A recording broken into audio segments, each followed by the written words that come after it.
This video is for the disbelievers, even on a Sunday.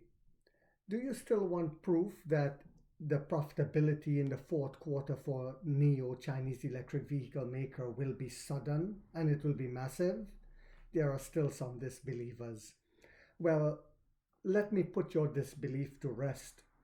When launching the third generation ES8 last month, NIO's founder and CEO Emperor William Li said the goal was to produce 40,000 units until the end of 2025. That was the goal. He said, and I quote, if initial orders users don't receive their cars by the end of 2025, we'll cover the purchase tax for the following year.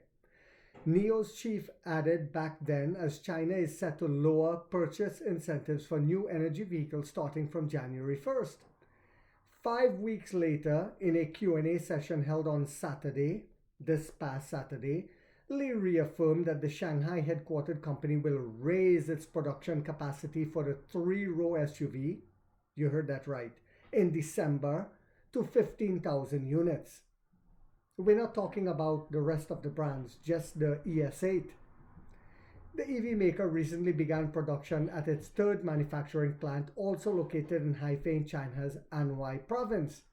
And during the second quarter earnings call, NIO management said the new ES8 would reach a monthly production capacity of 10,000 units in October and 15,000 units by December.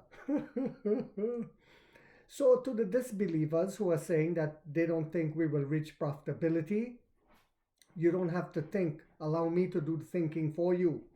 Global delivery figures for the month of October will be published next Saturday on the first day of November, and we expect a record amount yet again for the company.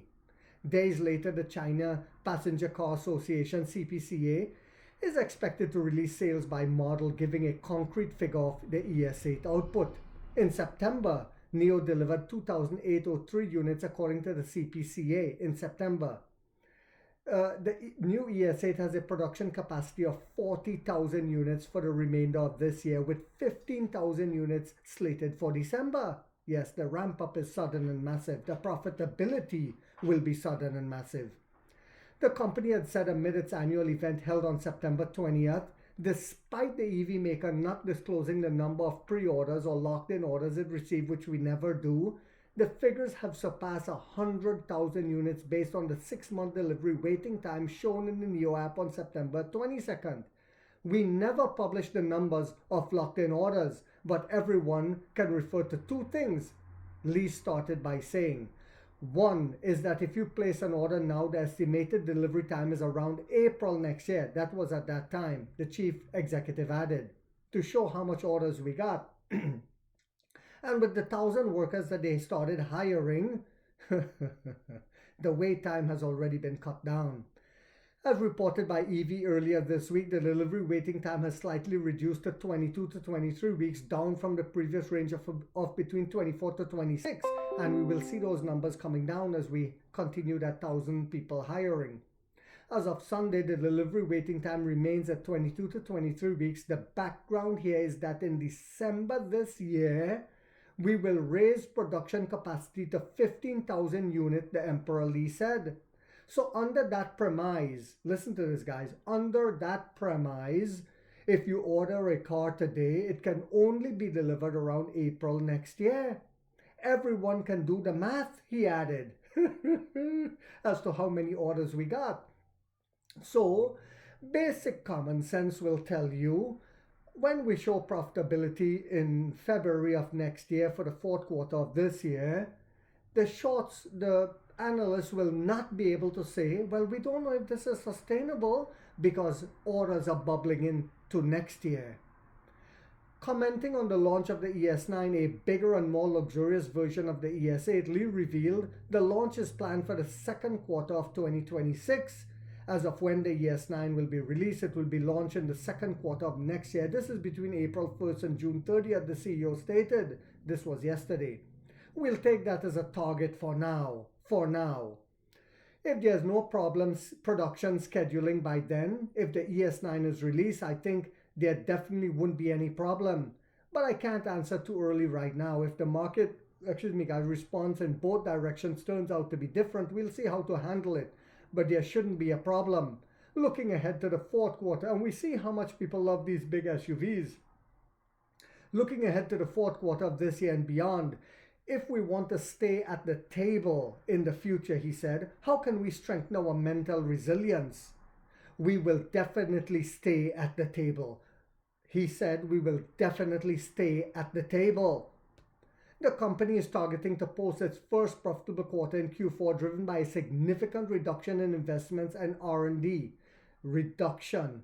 Because we've been spending a massive amount in R&D so that our cars don't turn out to be like Chupacabra, like the Lioro, like the Sucuña ball of fire. Now is our harvesting time. R&D together with a sharp increase in sales. The target for this quarter, so he's saying that we have a sharp reduction in R&D spending, but a rise in sales. How you like them apples, guys?